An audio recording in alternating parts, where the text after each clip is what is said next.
Dios te bendiga, mi amado hermano y amigo que me escuchas. Dios te bendiga a toda mi iglesia evangélica unida de Arenas Blancas. Soy la hermana Janet Carrasquillo y voy a estar trayendo el estudio bíblico para este día. El tema de la unidad que vamos a estar estudiando en el libro El Discípulo se titula La sabiduría en los evangelios. Y estamos en la lección 19 del 5 de julio. Como tema de la lección tenemos la sabiduría en acción. Sabiduría en acción. La porción bíblica va a estar basada en Mateos capítulo 11, versículos del 7 al 19. Yo voy a estar leyéndoles la porción de la Biblia de Reina Valera. Dice así la preciosa y poderosa palabra del Señor. En Mateos capítulo 11, versículos del 7 al 19, me puedes acompañar. Busca tu Biblia. Y si no la tienes en tu expositor, es la lección número 5. Dice así la palabra del Señor en el nombre del Padre, del Hijo y del Espíritu Santo. Mientras ellos se iban, comenzó Jesús a hablar de Juan a la gente. ¿Qué salisteis a ver al desierto? ¿Una caña sacudida por el viento? ¿O qué salisteis a ver? ¿A un hombre cubierto de vestiduras delicadas? Los que llevan vestiduras delicadas en las casas de los reyes están. Pero, ¿qué salisteis a ver? ¿A un profeta? Sí, os digo, y más que profeta, porque este es de quien está escrito: yo envío mi mensajero delante de ti, el cual preparará tu camino delante de ti. De cierto os digo que entre los que nacen de mujer no se ha levantado otro mayor que Juan el Bautista. Y sin embargo, el más pequeño en el reino de los cielos es mayor que él. Desde los días de Juan el Bautista hasta ahora, el reino de los cielos sufre violencia y los violentos lo arrebatan. Todos los profetas y la ley profetizaron hasta Juan. Y si queréis recibirlo, él es aquel Elías que había de venir. El que tiene oídos para oír, oiga. ¿Pero a qué compararé esta generación? Es semejante a los muchachos que se sientan en las plazas y gritan a sus compañeros, diciendo: os tocamos flauta y no bailasteis. Os entonamos canciones de duelo y no llorasteis. Porque vino Juan, que ni comía ni bebía, y dicen: demonio tiene. Vino el Hijo del Hombre, que come y bebe, y dicen: este es un hombre comilón y bebedor de vino, amigo de publicanos y pecadores. Pero la sabiduría es justificada por sus hijos. Alabado es el Señor, y oramos dando gracias a Dios por su palabra. Te damos gracias, oh Señor, por tu palabra. Tu palabra es verdad. Permite, mi Dios amado, que haga aquello para lo cual es enviada. Abre nuestros entendimientos, nuestros oídos espirituales para entender tu palabra y sobre todo, mi Dios, para vivirla. En el nombre de Jesús, amén. Vamos a la introducción y voy a volver a repetir esa lección número 5 del 19 de julio y como tema de hoy, sabiduría en acción. En el mes de junio se estudió el tema de la sabiduría en Proverbios con nuestro hermano Raulito. En este mes de julio estudiaremos la sabiduría en los evangelios. En las lecciones pasadas se habló de que Jesús es la sabiduría encarnada. En esta nueva unidad de la sabiduría en los evangelios veremos que no es algo abstracto como de palabras o conocimiento, sino en acción. Y como la sabiduría se demuestra mediante sus obras o sus hijos. Vamos entonces al análisis de las Escrituras y seremos breves. En los versículos anteriores a esta lección, que vamos a estar y creo que debemos ir a ellos, de ese capítulo, vamos a ir a los primeros versículos. Juan el Bautista estaba en esos momentos preso por denunciar el pecado de Herodes. Ya saben ustedes lo que había con ello, y si usted quiere saber mucho más, vaya a Lucas capítulo 3, versículos del 1 al 20, ahí tiene la información que usted desea. El mensaje de Juan fue de un llamado al arrepentimiento. El capítulo 3 de Lucas, versículo 7 dice: y decía a las multitudes que salían para ser bautizados por él: oh generación de víboras, ¿quién os enseñó a huir de la ira venidera? Juan preparó el camino para Jesús, que es la sabiduría encarnada. Juan, estando preso, escuchó lo que estaba haciendo Jesús y envió a 2 de sus discípulos a preguntar a Jesús si era él aquel que había de venir, si era ese Mesías que se estaba esperando y de cuál él estaba hablando. Jesús no le contestó a las personas que fueron, ni sí ni no, pero el mensaje fue evidente, fue claro de que sí él era el enviado. Les dice Jesús a aquellos hombres: díganle a Juan lo que ven y lo que oyen. Hay sanidad, milagros, justicia, salvación. Así que el mensaje fue claro. Nada más, como dice uno, nada más con el testigo. Vamos entonces a los versículos del 7 al 11, que está en la lección de hoy.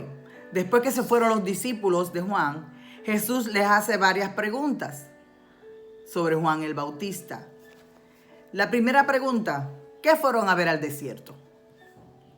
Una caña sacudida por el viento. En otras palabras, tal vez le quiso decir que fueron sin esperar ver nada extraordinario.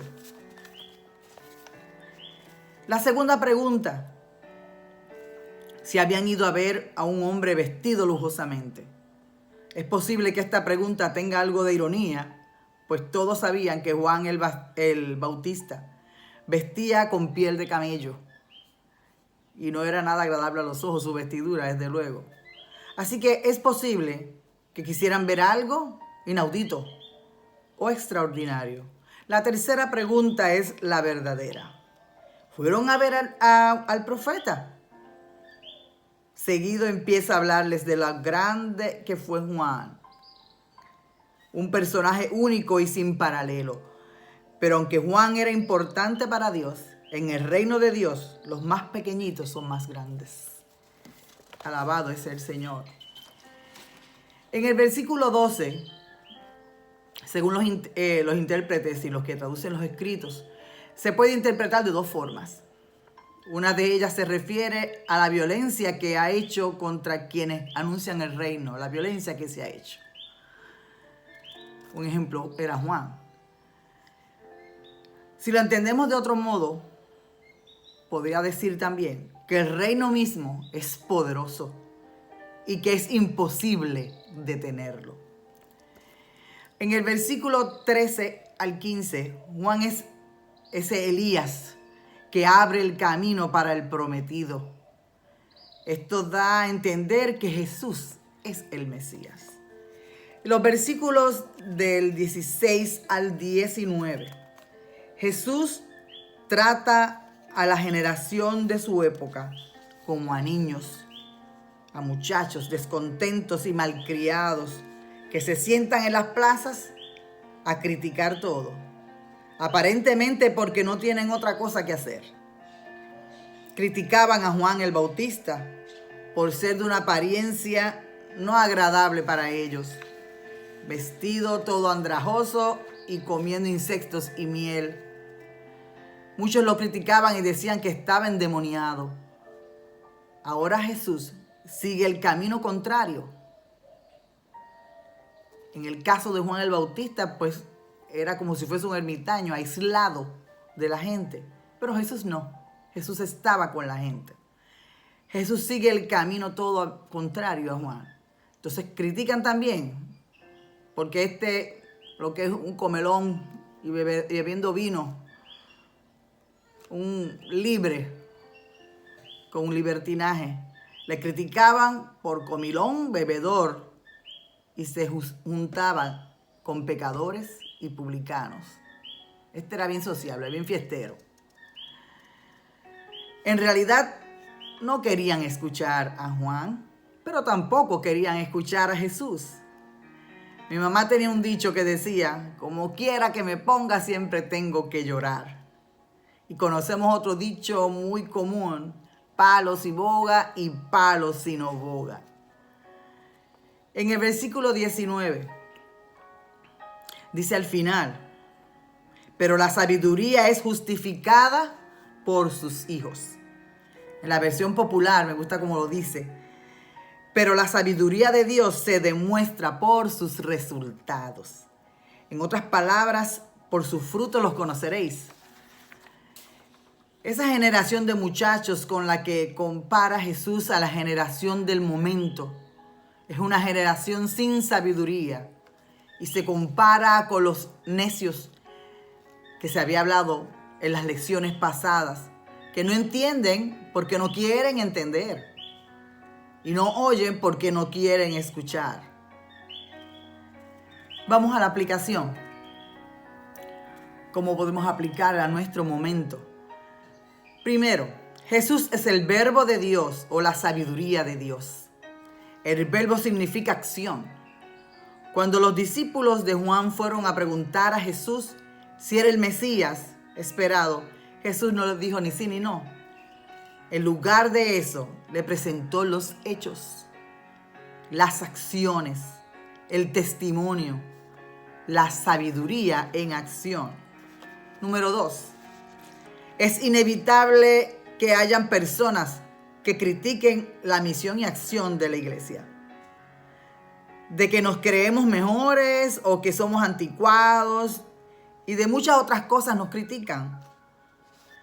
Gran parte de esa opinión es en realidad una excusa para no oír lo que decimos.